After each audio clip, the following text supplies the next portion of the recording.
Allez, hop, c'est reparti. On recommence la cuisine. Alors là, je vais vous montrer un dessert. On avait parlé ensemble lors des ateliers de la graine de chia.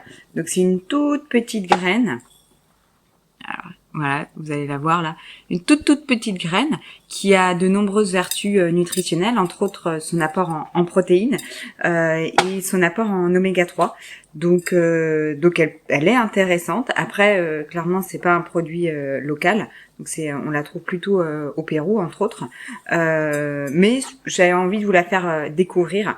Alors vous pouvez l'acheter soit en paquet, ou alors, moi, ce que je vous conseille pour vraiment plutôt dans la découverte et pas se retrouver avec un paquet acheté que vous n'allez pas utiliser, dans certains magasins, notamment les magasins bio, vous pouvez la trouver en vrac. Du coup, vous en prenez juste un tout petit peu pour tester la recette et vous donner une idée de la saveur parce qu'on en entend de plus en plus parler.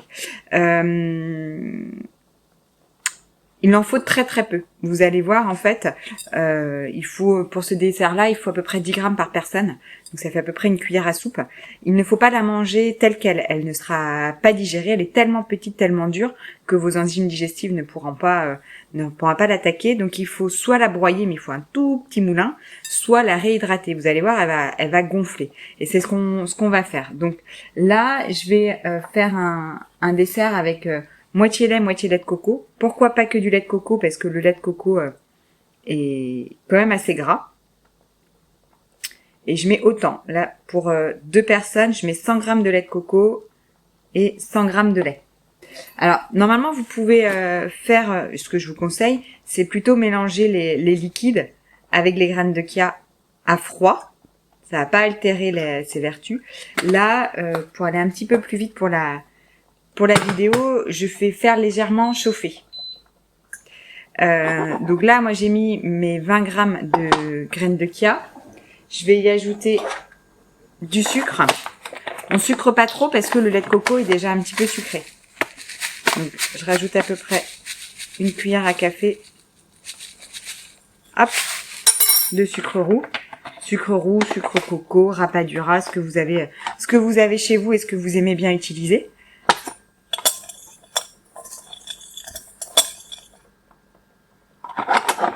Et du coup, pour qu'elle se réhydrate bien, vous allez voir, elle va gonfler, elle va se gélifier. Donc c'est ça qui va permettre de faire plus tenir en fait le dessert. Du coup, il faut avoir un petit peu de patience et attendre que ça se fasse. Donc voilà, j'ai fait chauffer mon mélange lait de coco. Je rajoute ça sur mes graines de chia. Hop. Et je mélange déjà. Pourquoi? Parce que sinon les graines vont se coller ensemble et vous allez voir un bloc en fait dans le fond de votre saladier qui est pas forcément souhaité. Donc vous mélangez et pendant que ça gonfle, au fur et à mesure que ça gonfle, pareil. Là je vais mettre de côté, mais de temps en temps je vais ressortir le saladier et hop, je mélange pour pas que les graines se collent entre elles. Donc voilà, tout simplement, j'ai mis tout ça dedans. Donc vous voyez là dans le fond, elles ont tendance à aller plutôt vers le fond, donc il faudra mélanger de temps en temps pour qu'elles remontent un peu et qu'elles se séparent. Donc faut attendre quand même. Alors si c'est dans un liquide froid, comptez bien une nuit. Si c'est dans un liquide légèrement tiède, ça va être un peu plus rapide, mais il faut compter. Le temps passe vite après en atelier, mais 1 heure à peu près. Voilà. Donc ça, je mets de côté. Et en attendant, ce que je trouve sympa dans ce dessert, c'est de l'associer aussi à du fruit. Alors on peut se dire que bah comme on est dans le fruit exotique avec le lait de coco, ça peut très bien être de l'ananas, de la mangue. Et là, moi, j'ai pris plutôt du kiwi. Kiwi, alors j'ai pris du kiwi jaune là, qui est plus sucré, plus doux. Donc hop, on le coupe.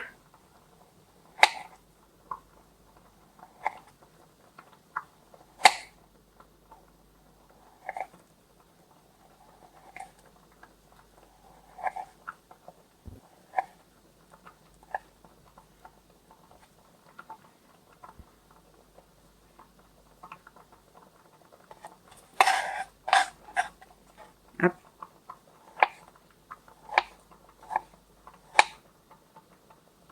Je vais le mettre plutôt en tartare pour que ce soit plus facile quand on va le déguster. Donc,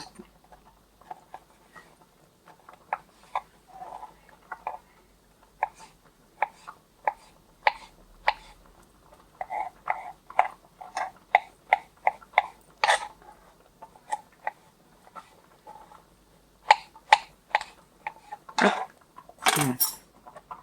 Et après, j'en mets dans le fond de mes verres. Et on pourra en remettre un petit peu pour la décoration par-dessus. Voilà, donc tout ça, vous voyez, j'ai mis le kiwi. Tout ça, je mets de côté. On attend que les graines de kia gonflent. Vous mélangez de temps en temps. Et après, bah, vous répartissez dans vos 2 verres. Astuce, hein, toujours pour répartir de façon propre, mettez ça dans un bec verseur.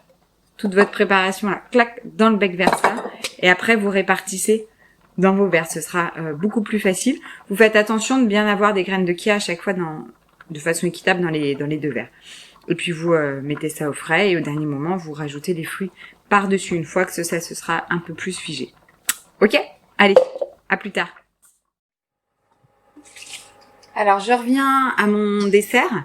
Vous allez voir, là, les graines de kia ont bien gonflé. Vous avez vu? Tac. Elles vont encore un petit peu s'épaissir. Enfin, j'ai liqué la préparation. Et puis, hop, je mets le tout dans mon verre mesureur.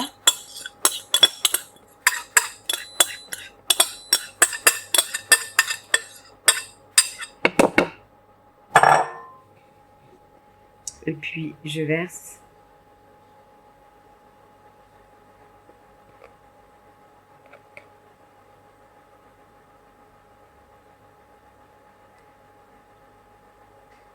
Ça va être équitable, hein.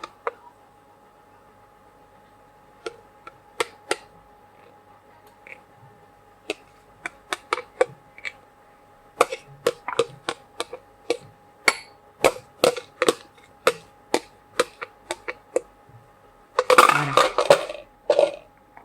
Mes 2 préparations. Je vais attendre un petit peu, je vais les mettre au frigo, je vais attendre qu'elles refroidissent, enfin qu'elles se durcissent un petit peu. Et après, comme je vous disais, pour la photo, je mettrai encore un petit peu de kiwi par-dessus. Ou alors, ce que j'aime bien faire aussi, puis au niveau du goût, ça apporte un petit peps, c'est zester du citron vert par-dessus aussi. Voilà. À vous de jouer maintenant.